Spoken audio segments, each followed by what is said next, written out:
Hello दोस्तों, नमस्कार। स्वागत है आपका एक नई वीडियो में। दोस्तों, मैं दीप सिंह, पशुपालन विभाग राजस्थान में कार्यरत हूँ। 10 से 12 साल से हम लोग ये डेयरी फार्म को मैनेज करते हैं।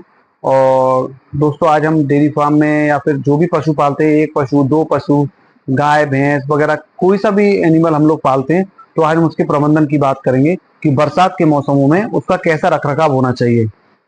दोस्तों, बरसात के मौसमों में हम लोग देखते होंगे कि चारों तरफ हरा चारा वगैरह तो हो जाता है। तो उससे क्या है कि पशुओं के दूध का उत्पादन तो ऑटोमेटिकली बढ़ जाता है।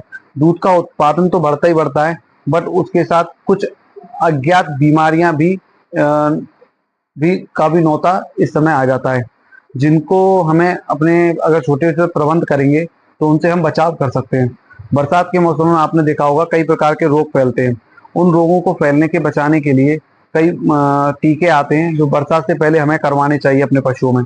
अगर आपने बरसात से पहले ये टीके नहीं करवा रखे हैं, बरसात चल रही है तो ये टीके करवा लीजिए। अगर आप ये वीडियो हमारी देख रहे हैं, टीकाकरण नहीं हुआ है आपके पशुओं का, तो टीकाकरण करवाइए। कृमिनाशक, पेट के कीड़ों की दवाई पिलवाइए, जिससे क्या है कि मतलब कि जो भी पशु है, हरा भरा चारा जो भी चल रहा है, तो उससे उसका बचाव।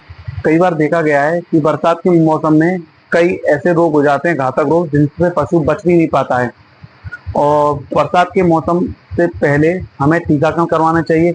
जैसे बरसात से पहले हमें गाय और भैंसों में गलघोंटू रोग का टीकाकरण करवाना चाहिए, खुरपका, मुंहपका, एफएमडी रोग का टीकाकरण करवाना चाहिए, क्योंकि ये जो बीमारी है वो बरसात के मौसम में ज्यादा फैलती है। खुरपका, मुंहपका और गलघोंटू रोग, इन दोनों का टीकाकरण कराइए बरसात से पहले।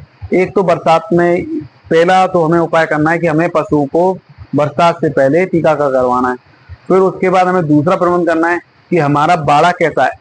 जो भी हम डेयरी फार्म है या हम जो भी पशु पालते हैं, हमारा बाड़ा कैसा है। अब किसी का बाड़ा कच्चा भी हो सकता है, नीचे फर्श पक्का ना हो, कच्चा हो, बरसात का मौसम है, तो उसमें क्या है कि देखो, अपने स्तर से हमें अलग अलग उपाय करने पड़ेंगे। जैसा जिसका बाड़ा होगा उसे व्यवस्था उसी हिसाब से करनी होगी। बस ध्यान में एक बात रखनी है कि बाड़े की साफ सफाई का प्रबंधन पहले करना है। बाड़े में कहीं ऐसी बात ना हो कि उसका बाड़ा ऊपर से टपटपाता हो पानी से। जैसे सपोज करिए रात भर बारिश हुई, दिन भर बारिश हुई, ऊपर से मान लो टप टप टप टप पानी टपकता है, तो दिन भर रात भर पशु के ऊपर पानी टपकेगा तो वो वैसे परेशान रहेगा, वो वैसे मतलब स्ट्रेस में रहेगा, और इन्फेक्शन खतरे नीचे फर्श से फैलेंगे। या फिर किसी के फर्श में पानी का भराव वगैरह होता हो तो थोड़ा इस तरीके से मेंटेन करे कि मिट्टी विट्टी डाल के रखे, या फिर कुछ ऐसा पक्का कर दे कहीं पे बरसात के मौसम में, जिससे नीचे पानी के फर्श में, जिससे उसका नीचे जो भी फर्श है उसका वो पक्का रहे। बरसात के मौसमों में देखा है कि खुरों में जो उनके पैर होते हैं, पैर के खुर होते हैं, खुरों में क्या है कि संक्रमण, इन्फेक्शन ज्यादा फैल जाता है। तो बरसात के मौसमों में उनके खुरों को साफ करते रहें, क्योंकि उसमें क्या है, लंबे समय तक कीचड़, गोबर वगैरह ऐसी चीजें जम जाती हैं, जिससे उनके पैरों के सड़ने की या फिर खुरपका मुंहपका रोग लगने की, वायरस वायरस फैलने की, तो ये संभावनाएं बढ़ जाती हैं। तो इसको बचाने के लिए हमें क्या करना चाहिए, हमारे जो पैर हैं, उनके पशुओं के पैर हैं, खुर हैं, उनको सप्ताह में 1, 2 या 3 बार जो लाल दवा आती है, पोटेशियम परमैंगनेट, उसका घोल बना के पानी के उसको धोना चाहिए। जिससे क्या है, उसके खुर साफ रहेंगे। अगर कोई भारी संक्रमण लग रहा होगा तो वो उससे।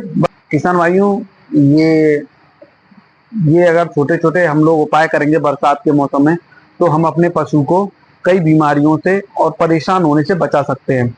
आप अपने बाड़े में मतलब इस तरीके से नीम के पत्ते वगैरह जो ड्राई हो, सूखे हो, उनको भी जला सकते हो, जिससे क्या है कि वहां पे जो भी कीटाणु जीवाणु होंगे तो वो नष्ट हो जाएंगे और मर जाएंगे।